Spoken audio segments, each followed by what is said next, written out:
Hello, you wonderful people, and welcome to another episode of Crime Centric. This being a show where I talk about crime dramas that I watch. For today's episode, I'm going to talk about the season premiere of We Hunt Together. A great season premiere. A lot of really interesting things went down in this episode, so let's break it down. So it's been 10 months since the season 1 finale of We Hunt Together, and I think it's such an interesting thing because it has been, obviously, I think it's taken a while for it to come here. I think it aired maybe last year in the UK, so I recently rewatched season 1. The reason why I'm setting this all up is because I'm not sure how I felt about Freddy before. Like, obviously I knew, like, okay, over the course of season 1, it's like, okay, like, Freddy was manipulative and stuff like that. So I don't know how I felt about the season 1 finale, about what she said to Baba, whether I believed it was all a manipulation or what. I mean, to be fair, in retrospect now, it's like, well, Baba did tell her, like, no, like, he planned it out, probably out of what she had to say, what she had to do, because he wanted to make him be the fall guy. Because what did she say? Because he realized what Jackson said was true. She realized what Jackson said was true, that she can't, it's impossible for her to love him because of the way her brain is, right? So the reason why I'm bringing this up is because it's just interesting to know, like, right, it wasn't all fake. She legitimately did try to love him. She did want to love him, and isn't that enough? Because even now on these speed dates, it's just like she's imagining Bubba, and it's like, oh, do you miss him? It's been 10 months since his death, and she's like, no, not at all. Yes, she visits his grave, so it was real, like, as real as it could be for her. But like I said, I don't know, in like my brain then, would I have thought like that. But having rewatched the entire season, still been like, yeah, remembering him, like, oh, she's so manipulative, she doesn't really love Bubba, he doesn't see that. But to get to that ending now, I'm like, but she loved him in her own weird way. She loved him the best that she could. Doesn't change the fact that she's very manipulative, but she's just kind of, I guess, maybe borderline a sociopath because she doesn't really feel emotions.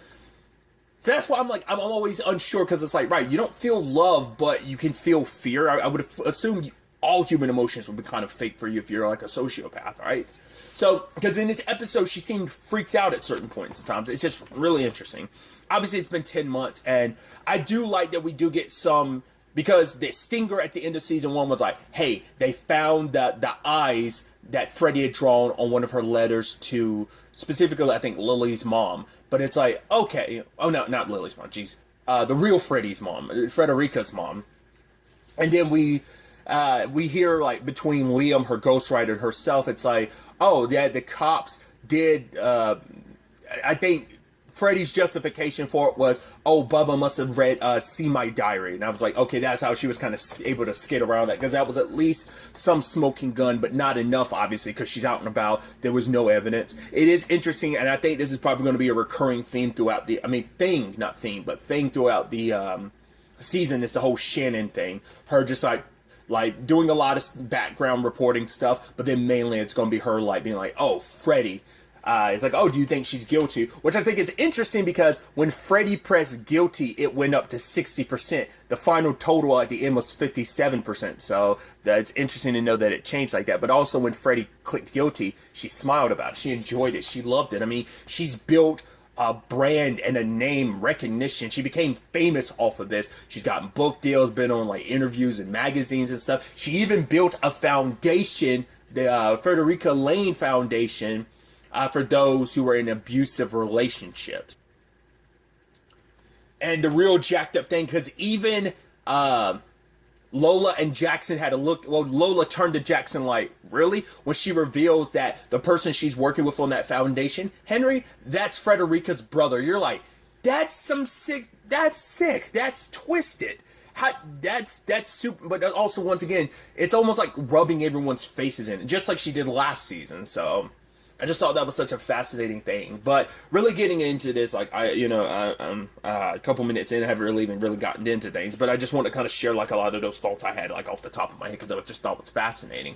Like I said, I don't know what I said when I was reviewing the season 1, specifically the finale. So it was just interesting seeing, and having rewatched it now, I'm like, oh, my thought process seemed a little different. But I don't know if I, like, layered the complexity of it all, really, on the season 1 finale before, because I was watching it week to week and not binging it back to back, and that added this layer of nuance to what I think.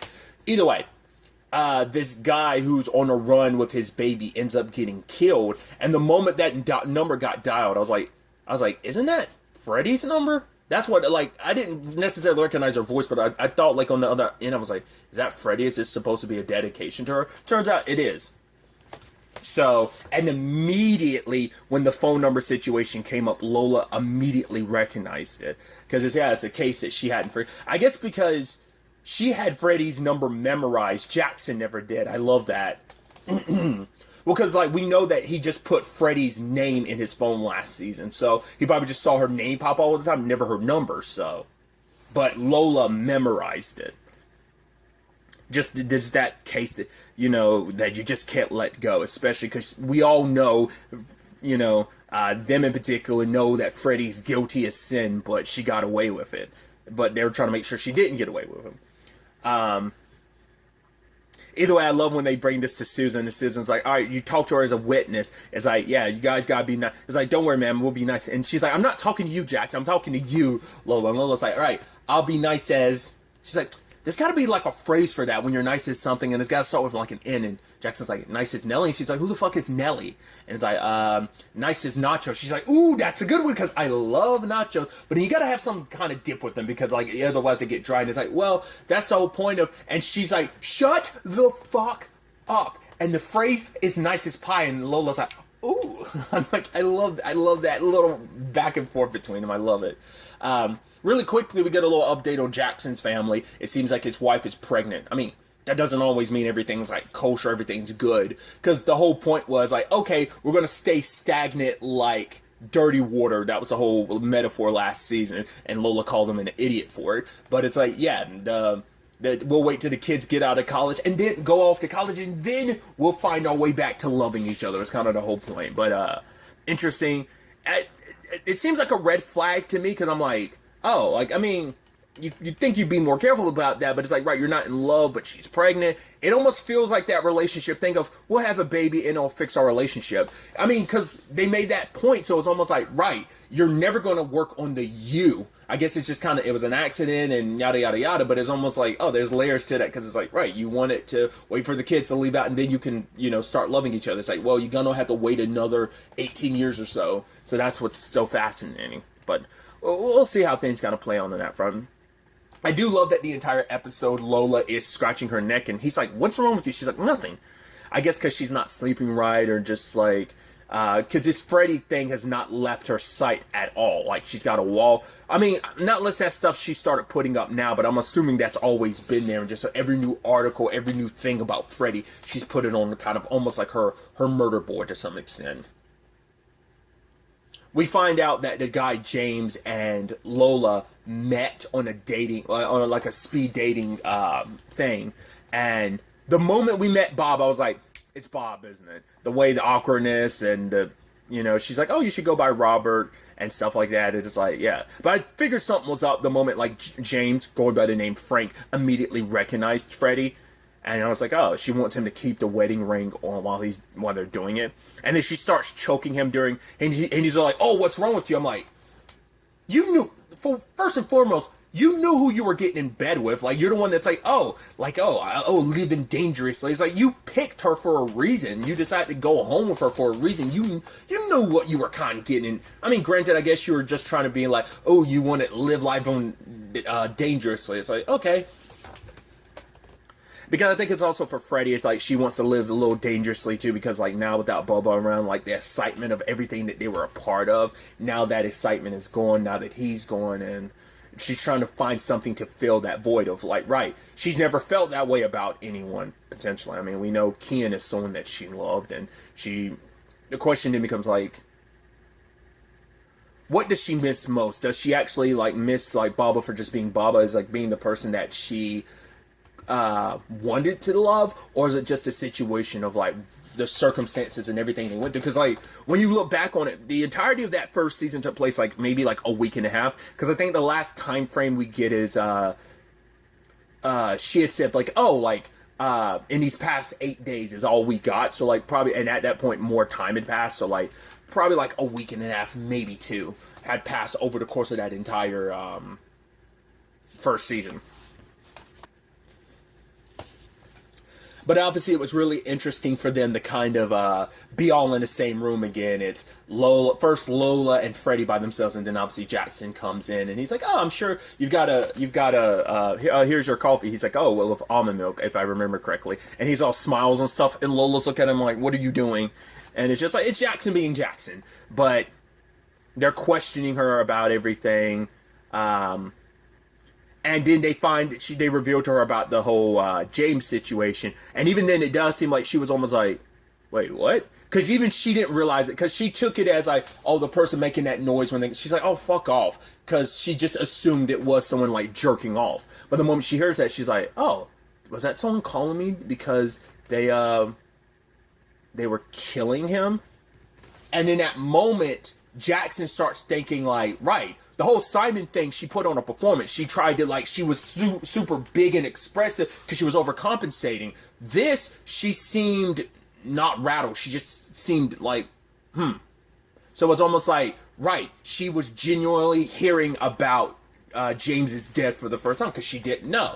And now Lola's thinking like maybe she found a new Baba, but then Jackson's coming from the perspective of like, let's say you are true, like you are right, but what if it's the other way around? What if a new Baba found her? And so he ends up bringing in his friend Judy, who's a criminal psychologist. I don't think it's like in any official like police capacity, but she's got like a degree in it and stuff like that. She kind of paints it as like, right, this is a stalker type of situation that most likely kind of laying the groundwork of whoever it was, most likely was someone that went to the speed dating and having the opportunity to meet her. Maybe they fit within this like 30 to 45 range, or maybe was it 30 to 55 range or something like that. Most likely still lives with their mom, and not the most like compelling job. It's probably something super low grade or something. And yeah, there's a few suspects, but obviously the one that jumps out at Lola is Robert, because it turns out, hey, the fact is, he made a point. Everyone picked Freddie except for him because he didn't want to like criminally connect himself. Because the thought was,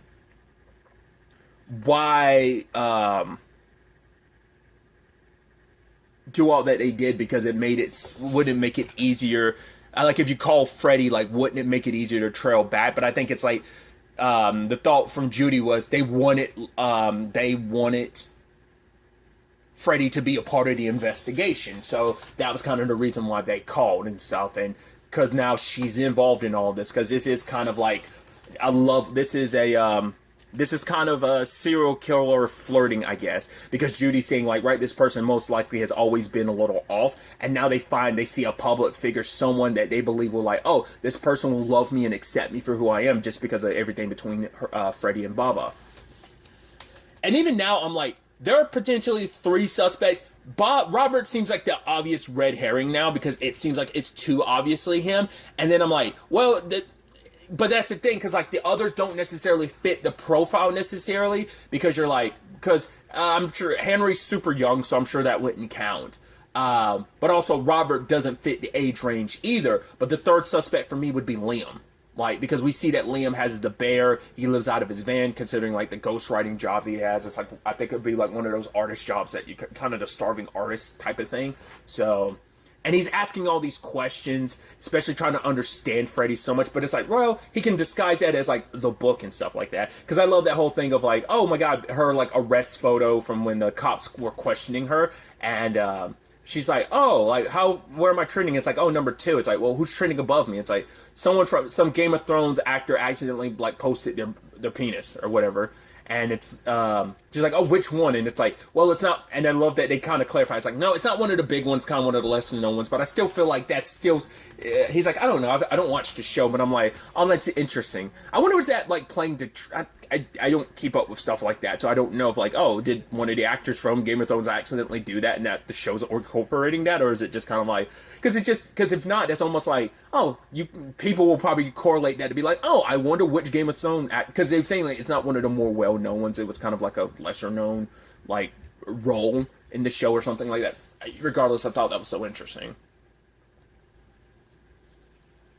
But he's asking her about the eyes again, and the eyes, she's like, I don't know, they're just something I see when I close my eyes. And I guess it seems like serpent eyes. I mean, when you actually look at the opening sequence, there's always these animal eyes, and you'd assume it's either an alligator's eyes or a snake's eyes, but maybe it's just supposed to be significant of it's the eyes of a predator, and maybe that's all that kind of really matters. But she doesn't know the significance of it. I think she had said like a psychologist or a therapist had suggested something, but I don't remember what Freddie had said about it.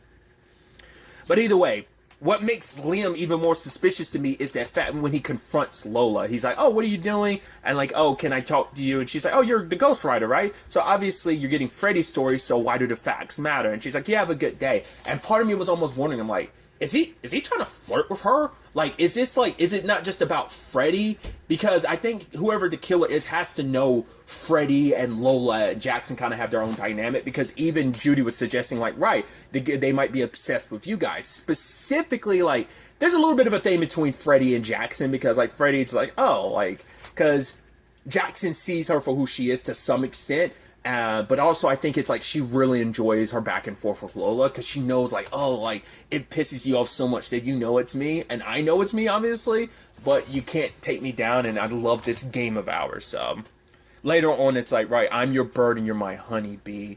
Who's your spider? And I'm assuming Lola's supposed to be her spider. But yeah, like Liam, like I'm almost wondering, like, are they going to, having only seen the first episode now, I'm like, I'm curious, are they going to set up like a Lola and Liam thing? Like, that might go down that route. I do love that Jackson was asking her about toys. Like, he had, what was it Linda the giraffe? And he's asking her about her. She's like, I don't remember. He's like, you still had yours. She's like, no, I wouldn't, because I'm not a child. But it turns out she actually still does have it, which was actually very sweet and endearing. Because they had made a bet. He was like, right, if you were right about Robert, then I would, he would pay. But if he's right, she would tell him about her soft toy.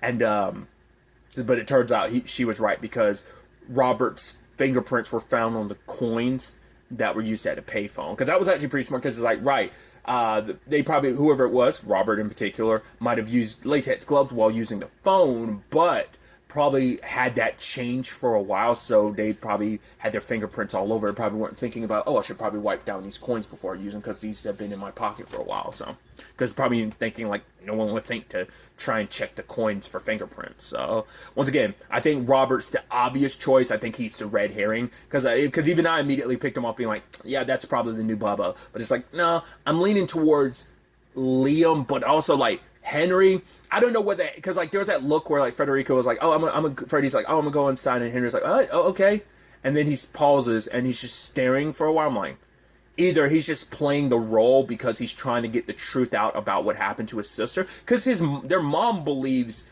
because what she says, like, oh, that she believes that Lily believes that it was an accident, but I wonder, is her brother like staying so close to Lily just to try and get the truth about what happened to his sister? Like, so that might be his motivations behind it. I did think it was kind of interesting, though. One of the people that they were honoring at that foundation was Allie, and it turns out Allie's one of her coworkers from the working with Larry last season. Those phones, those kind of phone sex workers type of situation. So. But like I had brought it up earlier, I thought it was so interesting to see Freddy so freaked out. But also, once again, she does enjoy it because she got James' wedding ring at Bubba's grave, and the moment she got it, she was happy. But like, yeah, she was kind of freaked out about, I guess it's like, right, this is a situation that's not in her control. But then it's like, oh, this person obviously likes me because they've gone through the trouble kind of giving me this gift. And then like, turning off the power in her building so they could slip into her place and give her a gift. And I figured with the box, I was like, it has to be James's finger. And totally is. And once again, the letter about being her bird and everything. So that's definitely an interesting situation. I'm very, very interested to see where this season goes, because I was curious about it.